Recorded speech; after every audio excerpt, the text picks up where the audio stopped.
Señoras, señores, el místico y panteísta irlandés Scott Orígena dijo que la Sagrada Escritura encerraba un número infinito de sentidos y la comparó con el plumaje tornasolado pavo real. Y siglos después, un cabalista español dijo que Dios había escrito la Escritura para cada uno de los hombres de Israel, que por consiguiente había tantas Biblias como lectores de la Biblia, lo cual puede admitirse si pensamos que Dios fue autor de la obra, de la Torá, de la ley y del destino de cada uno de los lectores.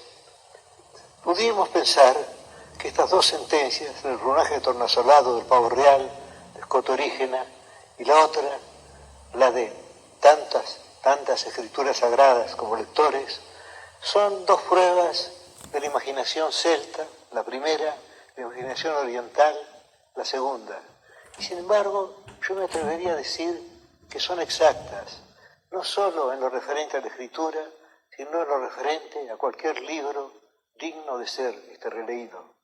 Pensemos lo que dijo Emerson de una biblioteca. Dijo que una biblioteca es un gabinete mágico en el cual hay muchos espíritus hechizados. Esos espíritus despiertan cuando los llamamos. Es decir, mientras no abrimos un libro, ese libro es literalmente, geométricamente, un volumen, una cosa entre las cosas. Pero cuando lo abrimos, cuando el libro encuentra a su lector, entonces ocurre el hecho estético. Si no, el libro es una cosa muerta. Todas estas consideraciones pueden parecer evidentes. Podemos agregar además que para el mismo lector, el mismo libro cambia, ya que cambiamos, ya que somos, para volver a mi cita predilecta, el río de Heráclito. Heráclito dijo, el hombre de ayer no es el hombre de hoy, y el de hoy no será el de mañana. Es decir, estamos cambiando continuamente, y puede decirse que cada lectura de un libro, cada relectura, cada recuerdo de esa lectura en nuestra imaginación, renueva el texto. El texto está cambiando continuamente. El texto es también, no solo nosotros, el cambiante río de Heráclito. Todo esto podría llevarnos a la doctrina de Croce, que creo, no sé si la más profunda, pero sí la menos perjudicial. La idea de que la literatura es expresión. Y esto nos llevaría a la otra doctrina de Croce, que suele olvidarse, es esta. Si la literatura es expresión, la literatura está hecha de palabras, y el lenguaje es también un fenómeno estético. Y aquí ya podríamos detenernos un rato, porque ya esto es algo que nos cuesta admitir. La idea de que el lenguaje, y al decir el lenguaje, no pienso en el lenguaje en general, sino en cada idioma particular, el lenguaje es un fenómeno estético. Casi nadie profesa la doctrina de Croce, y todos la aplican continuamente. Decimos, por ejemplo, que el español es un idioma sonoro, que el inglés es un idioma de sonidos variados, que el latín tiene una dignidad singular a la que aspiran, yo diría, todos los idiomas que han venido después. Es decir, aplicamos a los idiomas categorías. Y ahora vamos a tomar ese tema que me parece tan interesante y tan importante del lenguaje como fenómeno estético. Porque en general se supone, erróneamente, que el lenguaje corresponde a la realidad, esa cosa tan misteriosa que llamamos realidad. La verdad es que el lenguaje es otra cosa. Pensemos en una cosa amarilla, resplandeciente, cambiante. Esa cosa a veces en el cielo es circular, otras veces toma la forma de un arco, otras veces crece, otras decrece. Y entonces alguien, pero no sabremos nunca el nombre de ese alguien, nuestro antepasado, nuestro común antepasado, le puso a esa cosa el nombre de luna, distinto en distintos idiomas y diversamente feliz. Yo diría que la voz griega, Selene, es demasiado compleja para la luna, que la voz inglesa, moon, tiene algo pausado, algo que obliga a la voz a la lentitud, que conviene a la luna, que se parece a la luna porque es casi circular, casi empieza con la misma letra con que se termina.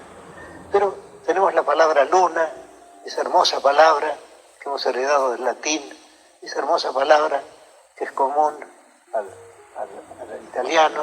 Luego tenemos lua, me parece menos feliz en portugués, y luego lune en francés, que tiene algo de misterioso.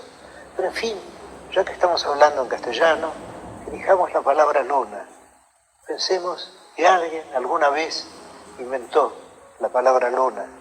Sin duda, la primera invención sería muy distinta. Pero ¿por qué no detenernos en el primer hombre que dijo la palabra luna, con ese sonido o con otros sonidos? Y ahora volvamos a una metáfora que yo he tenido ocasión de citar más de una vez. Perdónenme la monotonía, pero mi memoria es una vieja memoria de 70 y tantos años. Aquella metáfora persa que dice que la luna es el espejo del tiempo. Y en aquella sentencia, el espejo del tiempo, está la fragilidad de la luna y la eternidad también. Está esa contradicción entre la luna, tan frágil, tan casi nada, tan casi traslúcida, y que sin embargo se mide como el tiempo, tiene como medida la eternidad, podríamos decir. Pues bien, tomemos esas dos palabras. Una, la sencilla palabra luna, esa palabra que ha tenido tan distintas formas.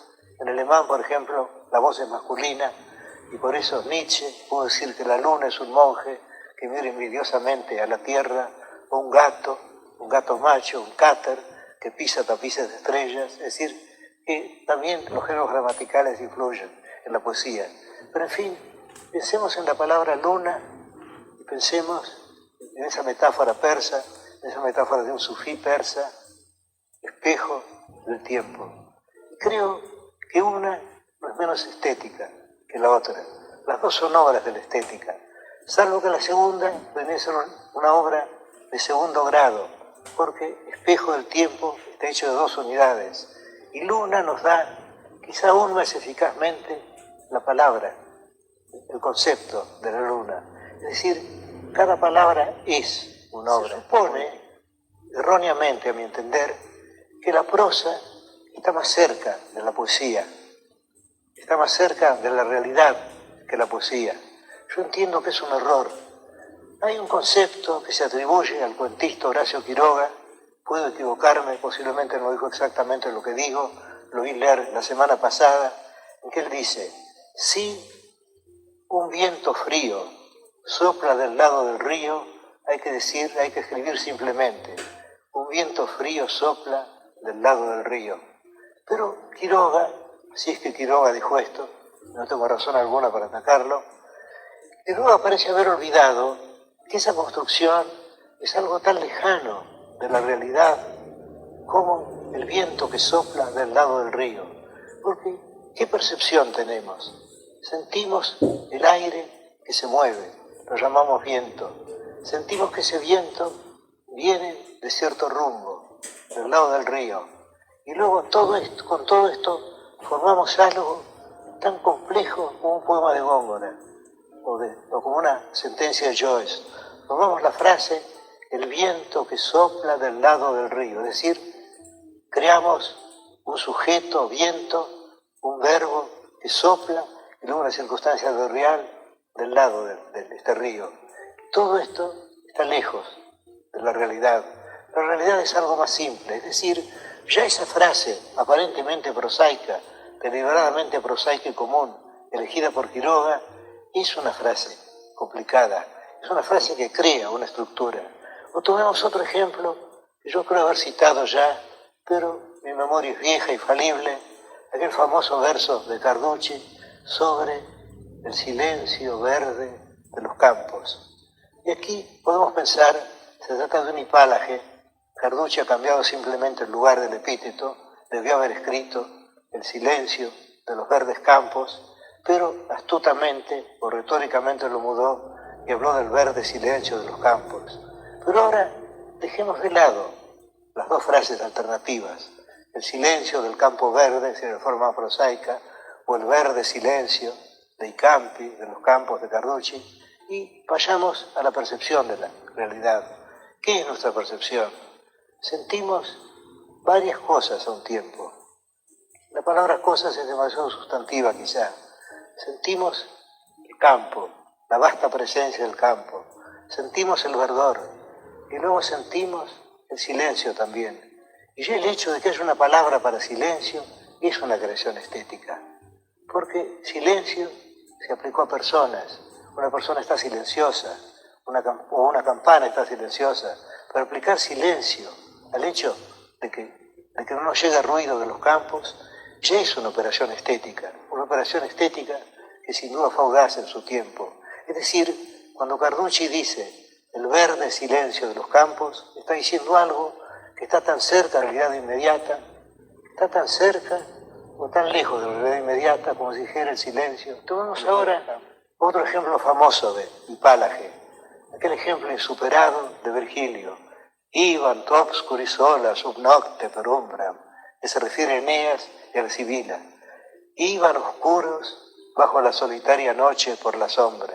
Dejemos el per umbram puesto para redondear el verso y tomemos iban oscuros, Eneas y la Sibila, sola sub nocte, bajo la solitaria noche, solo que la palabra solitaria tiene más fuerza en latín porque viene antes de sub.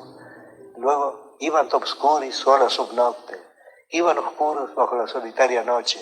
Podríamos pensar, aquí también se ha cambiado el lugar de las palabras.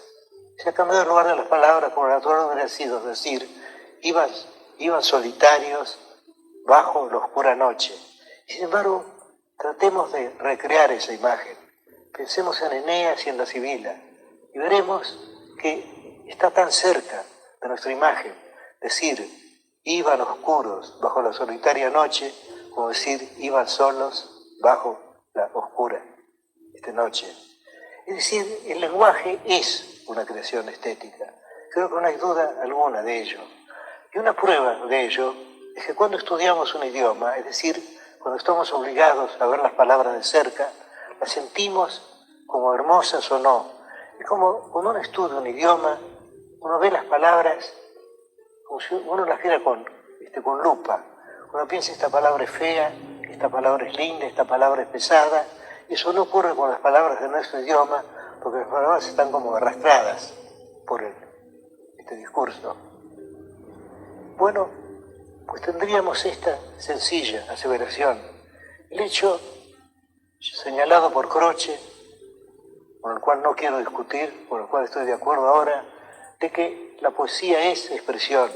El hecho de que si la poesía es expresión, si un verso es expresión, cada una de las partes de que el verso está hecho, cada una de las palabras es expresivo, de sí mismo. Y esto ya nos lleva a un concepto del verso. Hemos partido de lugares comunes. Ustedes dirán que de algo muy trillado, de algo que todos saben, pero no sé si lo sabemos. Creo que lo sentimos como sabido, porque es cierto. El hecho de que la poesía no son los libros en la biblioteca, no son los libros encerrados en el gabinete mágico de Emerson. La poesía es el encuentro del lector con el libro, la lectura del libro, el descubrimiento del libro. Y también hay otra experiencia estética, que es el momento muy extraño también, en el cual el poeta concibe la obra, en el cual va descubriendo, inventando la obra. Porque según se sabe en latín, las palabras inventar y descubrir son sinónimas. Todo esto está de acuerdo con la doctrina platónica. Es decir, cuando aquello que dijo Platón, de que inventar, de que descubrir es recordar, a lo cual Francis Bacon agregó que ignorar es haber olvidado. Es decir, ya todo está, pero tenemos que verlo. Cuando yo escribo algo, yo tengo la sensación de que todo eso preexiste. Yo parto de un concepto general. Yo sé más o menos el principio y el fin. Y luego voy descubriendo las partes intermedias. Pero no tengo la sensación de inventarlas. No tengo la sensación de que dependen de mi arbitrio. Las cosas son así. Son así, pero están escondidas. Y mi deber de poeta. Por eso, creo que Bradley dijo que uno de los efectos de la poesía debe ser el darnos la sensación no de encontrar algo nuevo, sino de recordar algo olvidado. Cuando leemos un buen poema, pensamos que también nosotros hubiéramos podido escribirlo. Ese poema preexistía entre nosotros. Y esto nos lleva, ya que todo esto corresponde a la doctrina de la reminiscencia platónica, esto nos lleva a la definición platónica de la poesía, esa cosa liviana, alada y sagrada. Puede decirse que como definición es falible, ya que esa cosa liviana, alada y sagrada podría ser quizá la música más que la poesía, salvo que la poesía es una forma de música, o podría ser un ángel, un espíritu. Pero Platón ha hecho algo muy superior a definir la poesía. Nos ha dado un ejemplo de poesía, ya que esa frase, ¿por qué? Esa frase se cita siempre. ¿Y por qué se cita siempre? Se cita porque todos sentimos que la poesía es una cosa liviana, alada y sagrada, o simplemente porque podemos no estar de acuerdo con la definición. Podemos pensar que es una definición demasiado vaga, pero la frase liviana, alada y sagrada es un hermoso ejemplo de poesía, y por eso la citamos. Bueno, llegaríamos pues a esta conclusión provisoria, todo es provisorio, yo no tengo por qué pontificar sobre la poesía, ustedes repensarán lo que yo he dicho, ustedes quizá ahora estén contradiciendo lo que yo digo, pero creo que podemos llegar a la idea de que la poesía es la experiencia estética. Y ya con esto habremos efectuado una suerte de revolución en la enseñanza de la poesía. Yo he sido profesor de literatura inglesa en la Facultad de Filosofía y Letras de la Universidad de Buenos Aires. Y he tratado de prescindir en lo posible, porque estamos en una época histórica y yo mismo estoy sujeto a mis necesidades históricas. Yo traté de prescindir en lo posible de la historia, de la literatura. Cuando mis estudiantes me pedían bibliografía, yo les decía, no importa la bibliografía. Al fin de todo, Shakespeare no supo nada de bibliografía shakespeariana. Johnson no pudo prever los libros que se escribirían sobre él. ¿Por qué no estudian directamente los textos? Y esos textos les agradarán o no. Y si no los agradan, déjenlos, ya que la idea de lectura obligatoria es una idea absurda. Tanto valdría hablar de felicidad obligatoria. Creo que la poesía es algo que se siente. Y si ustedes no sienten poesía, si no tienen sentimiento de belleza, si un relato no los lleva al deseo de saber qué ocurrió después, entonces ese autor no ha escrito para ustedes. Déjenlo de lado, que la literatura es bastante rica para ofrecerles a algún autor digno de su atención o digno hoy de su atención y que le darán mañana. Pues bien, yo he enseñado así y me he tenido sobre todo al hecho estético. Es decir, algo que no necesitamos definir, porque creo que para todos nosotros el hecho estético es algo tan evidente, tan inmediato, tan indefinible por consiguiente, sin deterioración, en otras palabras, como por ejemplo el amor, como por ejemplo el sabor de la fruta, como por ejemplo el sabor del agua, como por ejemplo el sabor del vino, como por ejemplo la llanura y el mar. Sentimos la poesía como sentimos la cercanía de una mujer, o como sentimos una montaña, o como sentimos una bahía. Y creo que ya que lo sentimos inmediatamente, ¿a qué definirlo en otras palabras? Si esas palabras serán más débiles que nuestros sentimientos. Es verdad que hay personas que sienten escasamente la poesía. Generalmente se dedican a enseñarla, entonces. Yo quiero sentir la poesía y creo haberla enseñado. Es decir, no he enseñado el amor de tal texto, de tal otro. He enseñado a mis estudiantes a que quieran la literatura, a que vean la literatura como una forma de la felicidad. Soy casi incapaz de pensamiento abstracto. Ustedes han visto cómo estoy apoyándome continuamente en citas y en recuerdos. Por eso creo que mejor que hablar abstractamente de poesía, que eso es demasiado fácil, hablar con palabras abstractas es una forma del tedio o de la haraganería. Creo que podríamos hacer algo. Podríamos tomar dos textos, y esos dos textos serán en castellano, y examinarlos.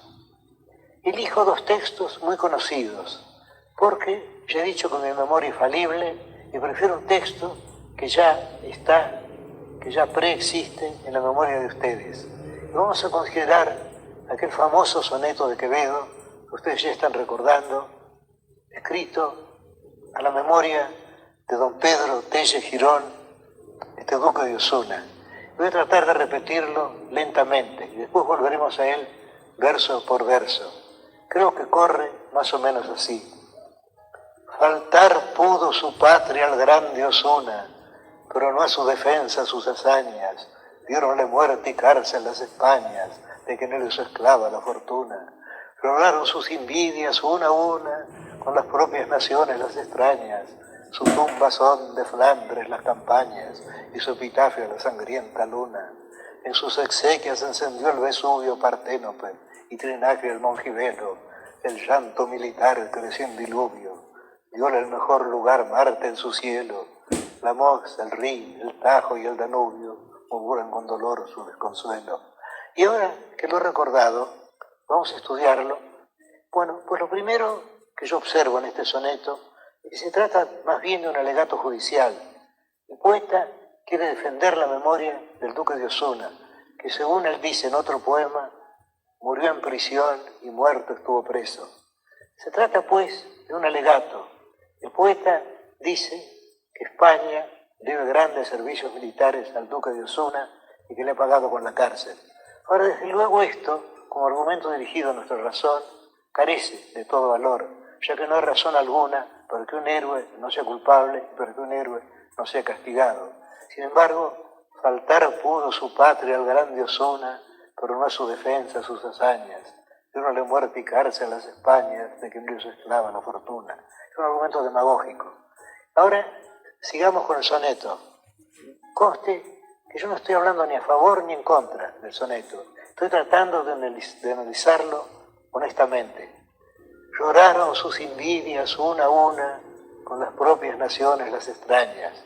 Estos dos versos no tienen mayor resonancia poética. Fueron puestos por la necesidad de elaborar un soneto. Y además la necesidad de la rima. Quevedo seguía la difícil forma del soneto italiano, que exige 4 rimas. Shakespeare siguió la más fácil del soneto isabelino, que exige 2. Pues bien, Quevedo sigue. Lloraron sus envidias una a una, con las propias naciones las extrañas. Su tumba son de Flandres las campañas, y su epitafio la sangrienta luna. Y aquí ya estamos, yo creo, ante lo esencial estético. Creo que estos versos deben su riqueza a su ambigüedad, tienen la riqueza de lo ambiguo. He asistido a muchas discusiones, en muchos cenáculos, sobre la recta interpretación de estos versos. ¿Qué significa su tumba son de Flandres las campañas? Debemos pensar en el campo de Flandes, podemos pensar en las batallas que libraría allí el duque de Osuna. Y luego hizo epitafio, la sangrienta luna, uno de los versos más memorables, más inmediatos de la lengua española y de toda lengua. ¿Qué significa? Pensamos en la luna sangrienta que figura en el Apocalipsis. Pensamos en la luna debidamente roja sobre el campo de batalla. Pero hay otro soneto de Quevedo, dedicado también al duque de Osuna, en el cual él dice: a las lunas de Tracia con sangriento eclipse ya rubrica tu jornada. Entonces Quevedo se ve referido al pabellón otomano. Entonces la sangrienta luna sería la luna del turco sobre la bandera roja. Pero creo que todos estaremos de acuerdo si yo afirmo que no debemos elegir entre los sentidos. No vamos a decir que Quevedo se refirió a las jornadas militares, a la foja de servicios del duque de Osuna, o se refirió a la campaña de Flandes, o se refirió a la luna sobre el campo de batalla, la luna sangrienta como el campo de batalla, o a la bandera turca. Creo que sin duda Quevedo tuvo presentes los dos sentidos. Es decir, estos versos son felices porque son ambiguos. Y creo que aquí tenemos esa presencia inmediata de la poesía, el contacto inmediato de la poesía, ese contacto inmediato como el amor, como el mar. Creo que ese es el alto momento. Yo no querría desde luego que se borrara el resto. Creo que el contexto es necesario. Pero yo diría que la poesía está, digamos, más o menos dispersa de un modo pasivo en los otros. Pero aquí la encontramos directamente y la belleza es casi intolerable.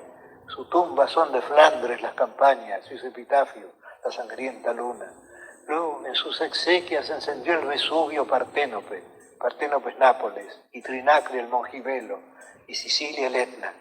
Bueno, Aquí asistimos a esta transformación de los nombres y sentimos que es raro que haya puesto estos nombres antiguos que parecen alejar todo. Los nombres eran ilustres entonces.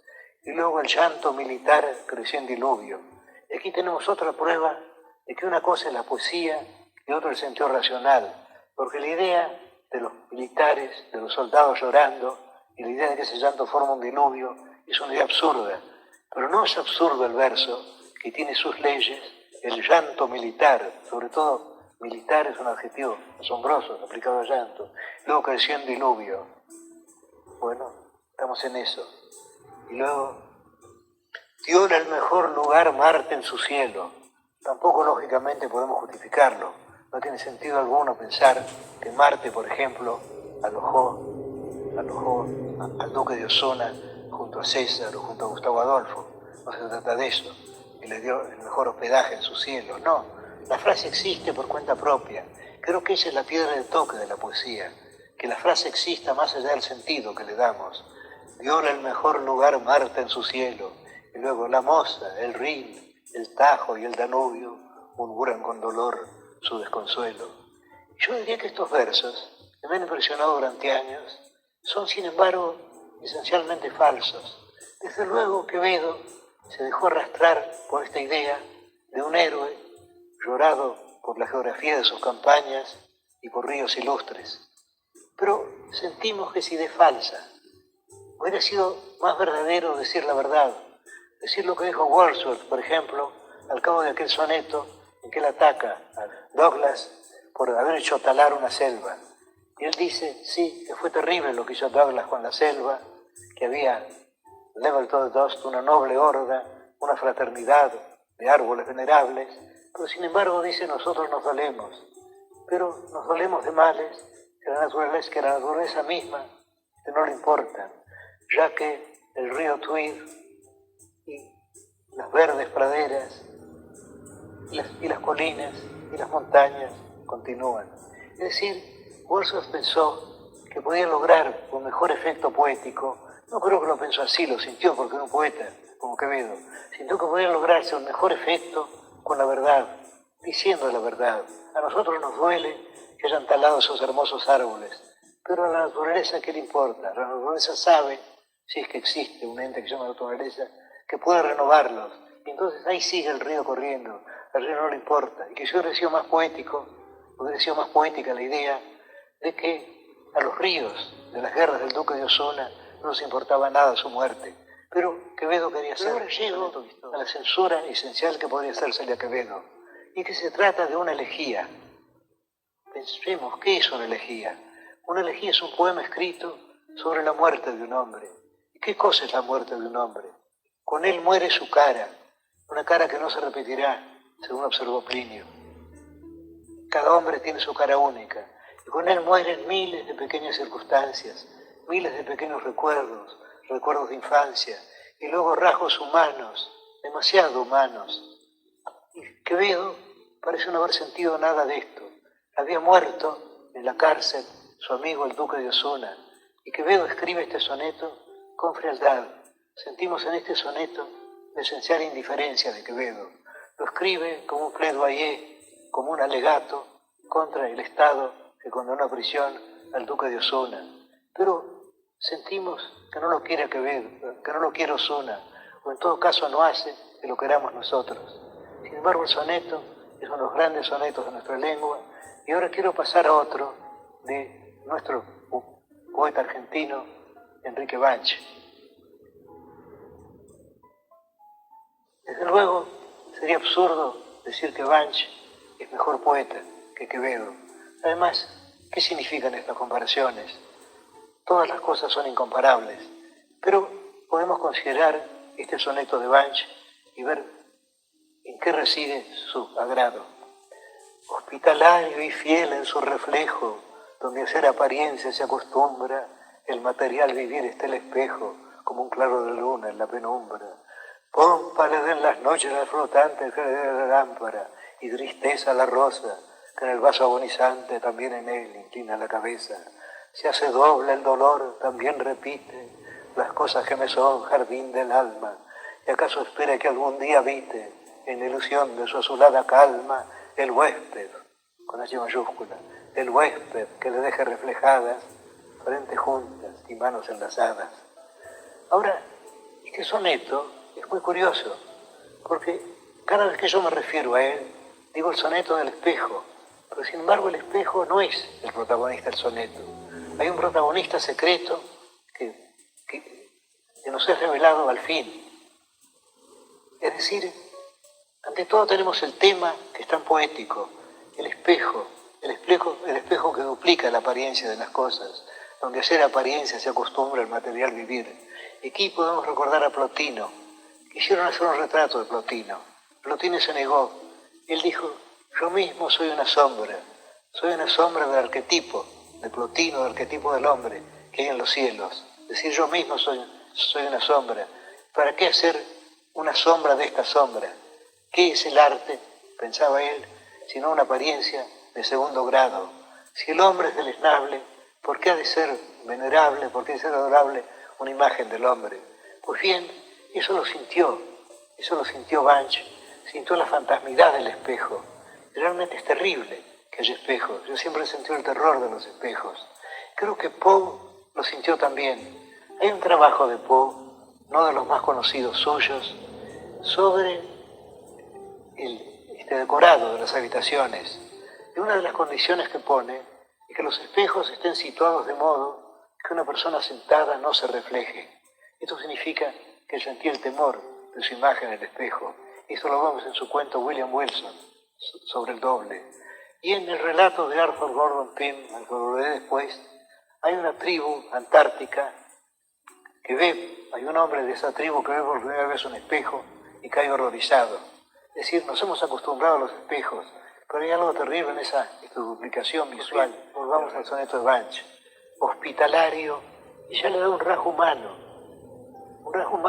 que es un lugar común, pero sin embargo nunca hemos pensado que los espejos son hospitalarios. Los espejos están recibiendo todo y recibiendo todo en silencio, con una suerte de amable resignación. Hospitalario y fiel en su reflejo, donde hacer apariencia se acostumbra, el material vivir, está el espejo, como un claro de luna en la penumbra.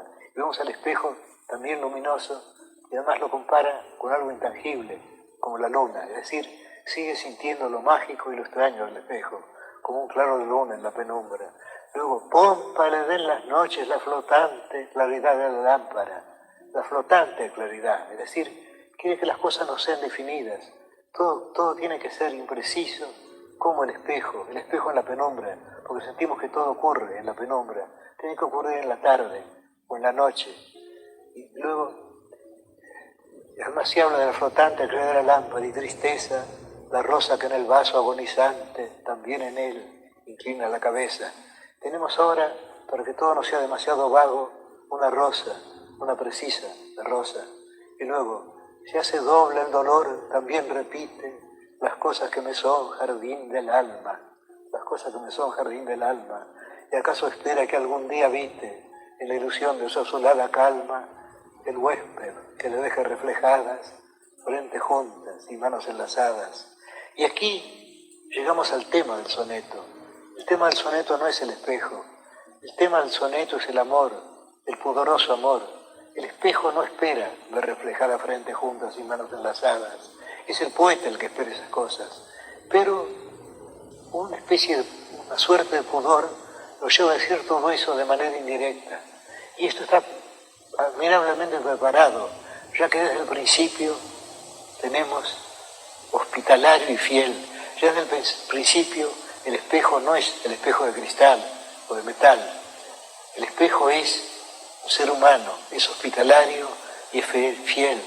Y luego nos acostumbra a que veamos el mundo aparencial o un mundo aparencial. Y al final se identifica con el poeta. El poeta es el que quiere ver el huésped, el amor. Ese huésped, así nombrado indirectamente para mayor pudor, es el verdadero tema del poema. El huésped que le deje reflejadas, frentes juntas y manos enlazadas. He dicho, creo que este análisis puede ser justo, pero hay una diferencia esencial con el soneto de Quevedo. Y es que creo que en el soneto de Quevedo sentimos la inmediata, la vívida presencia de la poesía en aquellos dos versos. Su tumba son de Flandres las campañas y su epitafio la sangrienta luna. No hay dos versos iguales en Banch. En Banch la poesía está como diluida, está como dispersa en el espejo, pero esto es parte del pudor de Banch y parte del pudor de su poesía de otra época. Pues bien, he hablado hace un momento de los idiomas y de lo injusto que es comparar un idioma con otro. Pero creo que hay un argumento que es suficiente. Y ese argumento es que si pensamos en un verso, en una estrofa española, por ejemplo, ¿quién hubiera tal ventura sobre las aguas del mar como el conde Arnaldos la mañana de San Juan? Bueno, ahí no importa que esa aventura fuera a ver un barco, ahí no importa el conde Arnaldos. Sentimos que esos versos solo pudieron haberse dicho en español. El español estuvo hecho para esos versos, o esos versos hechos para el idioma español, lo cual viene a ser lo mismo. O, a mí personalmente, el sonido del francés que no me agrada. Me parece, no sé, me parece que le falta la sonoridad de otros idiomas latinos, pero sin embargo, ¿cómo puedo yo pensar mal de un idioma que ha permitido versos admirables, como los de Hugo, por ejemplo, que ha permitido a Hugo decir «L'hydre univers tordant son corps en calle d'astre», o a Verlaine aquello tan trillado y sin embargo siempre tan nuevo de «Les sanglots de violon de l'automne, les manqueurs d'une langueur monotone». ¿Cómo censurar un idioma que ha permitido esos versos? Un idioma sin el cual serían imposibles esos versos. En cuanto al inglés, tiene, yo creo, un defecto. Y ese defecto es que se han perdido las vocales abiertas. En el inglés antiguo existían las vocales abiertas. Si yo cedo a la tentación de citar dos versos en inglés antiguos, ustedes oirán inmediatamente lo que quiero decir, por ejemplo. Hornas, Björnas, Nevere, el oso de Age, Afo, Young, König. Y luego, si tomamos versos ingleses, notaremos que lo que quedan son sonidos intervocálicos. Las vocales abiertas se han perdido.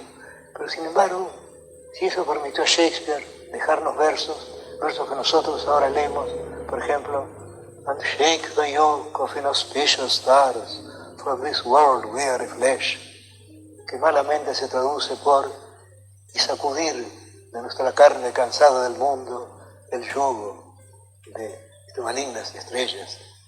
Bueno, eso en español no es nada, y sin embargo es todo en inglés. Yo diría, para mí, si tuviera que elegir un idioma, pero no hay ninguna razón para que uno elija todos, para mí ese idioma sería el idioma alemán.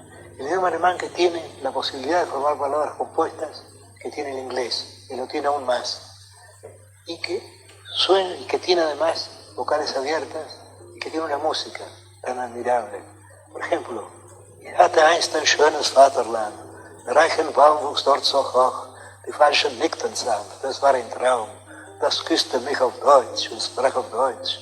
Man glaubt es kaum, wie gut es klang das Wort, ich liebe dich. Das war ein Traum. Es decir, ¿para qué traducirlo? Sin embargo, él evoca los pinos, las violetas de Alemania, y luego dice, aquello me besaba en alemán y me decía en alemán. ¿Cómo decirlo? Lo bien que sonaba la palabra te quiero, fue un sueño. Pero ¿cómo traducir das küsste mich auf Deutsch, und sprach auf Deutsch? ¿Cómo traducirlo sin empobrecer su admirable música? En cuanto al italiano, me parece que basta el hecho de que la Divina Comedia esté redactada en italiano para salvar ese idioma, si es que precisa salvación. Tenemos en portugués los Lusíadas, en latín es desde luego, el más admirable de los idiomas latinos. El español tiene, creo, una primacía sobre otros idiomas. El español está más cerca del latín que el francés. En francés se han abreviado las palabras. Tenemos, por ejemplo, padre en español. En francés tenemos la palabra père. Todo ha sido abreviado. En cambio, el español es un idioma que parece hecho para cierto tipo de música. Una música quizás o sin duda menos diversa que del francés, del inglés o del alemán, pero en suma más sonora. Y además, como he dicho, bastaría el ejemplo de un solo verso afortunado en español y miles de ejemplos para justificar ese idioma. Cuán callada que pasa las montañas el aura respirando mansamente, que garrula y sonante por las cañas. O, por ejemplo, sin la confianza viste tú perfecta, alguna cosa o muerte ven callada, como sueles venir en la saeta, no en la tonante máquina preñada de fuego y rumor, que no es mi casa, de doblados metales fabricada.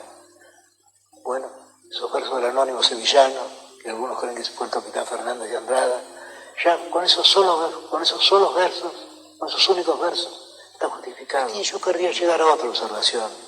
Es la idea tan falsa, creo yo, de que la belleza que hemos encontrado desparramada por tantos idiomas es una cosa rara.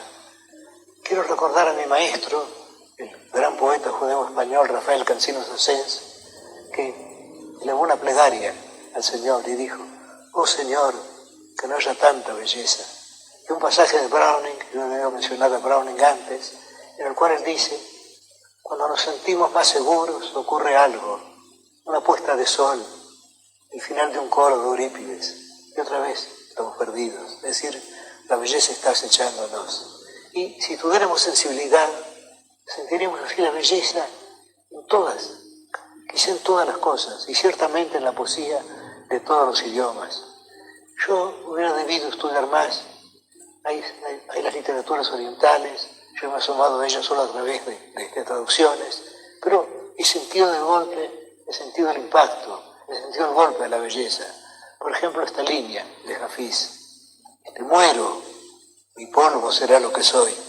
Y aquí tenemos toda la doctrina de la transmigración, es decir, mi polvo será lo que soy, renaceré otra vez en otro ciclo seré Hafiz, el poeta. Y todo esto dado en unas pocas palabras que yo las he leído en inglés, pero no pueden ser muy distintas del persa. My dust shall be what I am, mi polvo será lo que soy. Es demasiado sencillo para haber sido cambiado. Y ahora veamos, digamos, lo que puede haber de heterodoxo, esto es lo que yo he dicho, ya que creo que es un error estudiar la literatura históricamente, aunque quizá para nosotros, para mí incluso, no puede ser estudiada de otro modo. Pero eso nos lleva a curiosas supersticiones. Hay un libro de un hombre que fue para mí, y aquí soy un heterodoxo otra vez, un excelente poeta y un mal crítico, Marcelino Menéndez y Pelayo, que se titula Las 100 mejores poesías castellanas. Encontramos ahí moza tan fermosa, no bien la frontera, como esa vaquera de la Finojosa. Bueno, si esa es una de las mejores poesías castellanas, ¿cómo serán las no mejores? Nos preguntamos. Pero, sin embargo, en ese mismo libro encontramos los versos de Quevedo que he citado, la epístola del anónimo sevillano y tantas otras poesías admirables. Desgraciadamente no hay ninguna de Menéndez y Pelayo que se excluyó de su antología. Pues bien, yo creo que la belleza está en todas partes, que debemos buscarla directamente y que una cosa es la belleza, ese contacto inmediato de la belleza, y otra cosa, ese trabajo estéril, ese juego finalmente tedioso de bibliografías, de fuentes, de estudios de manuscritos. Todo eso, desde luego, comporta un placer intelectual, pero no es el placer que debe dar la poesía. Creo, yo he tratado de hacer eso, yo he tratado siempre de que los estudiantes sientan la presencia de la poesía. En cuanto a los orígenes, en cuanto a las fuentes, ¿qué importa eso? Estuve conversando con un amigo mío que he vivido varios años en persa, Roy Bartholomew, traductor de Umar Khayyam. Y él me dijo, lo que yo ya sospechaba, que en el Oriente en general no se estudia históricamente la literatura ni la filosofía. Por eso quienes como Deussen tuvieron que escribir la historia de la filosofía indostánica se encontraron asombrados porque no podían fijar la cronología de los autores. Es decir, se estudiaba la historia de la filosofía, se lo estudiaba más o menos como diciendo, bueno, Bergson discute con Zenón de Lea, Hume discute con Platón, Parménides, está discutiendo con Bergson, se ve todo como simultáneo. Creo que ese juicio es el verdadero. Sobre todo creo que no hay historias de la literatura japonesa, de la literatura china, de la literatura persa, de la literatura de la India, porque todo eso les parece una frivolidad a ellos. Todo ese estudio de cronologías, o en todo caso les parece ajeno a la literatura, a la poesía. Lo que se busca es la poesía misma. Creo que nosotros podemos sentir la poesía inmediatamente, y que luego el hecho de saber si esa poesía es antigua, si es contemporánea, si se escribió esta mañana, se escribió hace 2000 años, es aleatorio. He citado versos de Virgilio, esos versos de Virgilio eran admirables, escritos esta mañana. Voy a concluir citando 3 plegarias, que creo que son las plegarias que los marineros fenicios rezaban cuando estaba a punto de hundirse la nave. Y en ese momento los marineros fenicios, estamos en el siglo I de nuestra era, decían una de estas 3 plegarias. Una de ellas es: Madre de Cartago, devuelvo el remo. Madre de Cartago, la madre de Cartago es la ciudad de Tiro, donde procedía Dido. Y luego devuelvo el remo. Y aquí tenemos algo extraordinario. Tenemos el hecho del fenicio que solo concibe la vida como remero, como navegante. Él ha cumplido su vida y luego él devuelve el remo para que otros sigan remando. Ese destino continúa infinitamente. Y luego hay que es más patético aún, me parece. Duermo, luego vuelvo a remar. Es decir, el hombre no concibe otro destino. También aquí tenemos la idea del tiempo cíclico, la idea que Nietzsche, su más tardío inventor, llamó el eterno retorno. Duermo, luego vuelvo a remar. Es decir, el destino del hombre es ser un navegante. Y luego tenemos esta, que es conmovedora y que es distinta de las otras, porque no es la aceptación del destino, es el grito desesperado de un hombre que va a morir, que va a ser juzgado por terribles divinidades. Y esa dice: dioses, y no sé qué oscuro Moloch o Baal se dirigía: dioses, no me juzguéis como un dios, sino como un hombre a quien ha destrozado el mar. Pues bien, creo que en estas 3 plegarias sentimos inmediatamente, o yo siento inmediatamente, la presencia de la poesía. Es decir, en ellas está el hecho estético, no está en bibliotecas, ni en bibliografías, ni en volúmenes cerrados, ni en estudios sobre familias de manuscritos, no, otra cosa, está la poesía inmediata.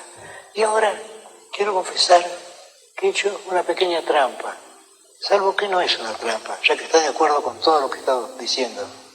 Yo he leído esas 3 plegarias de marineros fenicios en un cuento de Kipling, que se titula The Manner of Men, y de la manera de los hombres, un cuento sobre San Pablo, apóstol.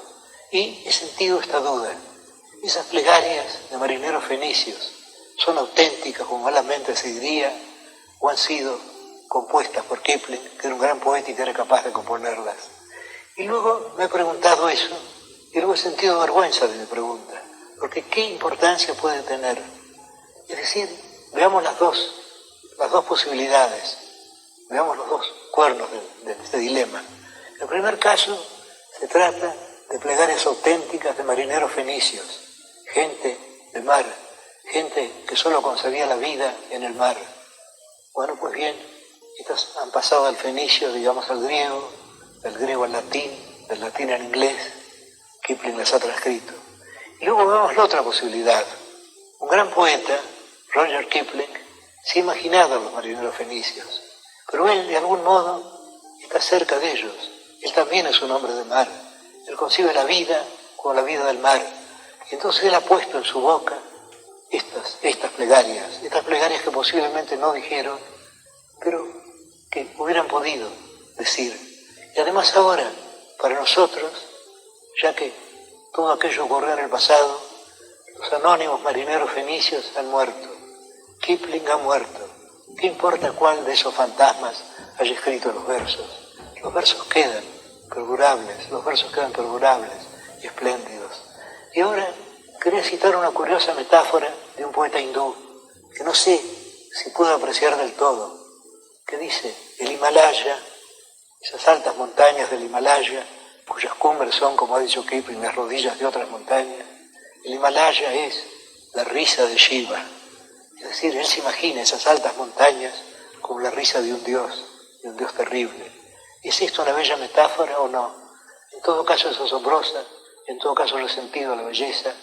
Y yo tengo para mí que la belleza es una sensación física, es algo que sentimos con todo el cuerpo, no es el resultado de un juicio, no llegamos por medio de reglas a ella, sentimos la belleza o no la sentimos.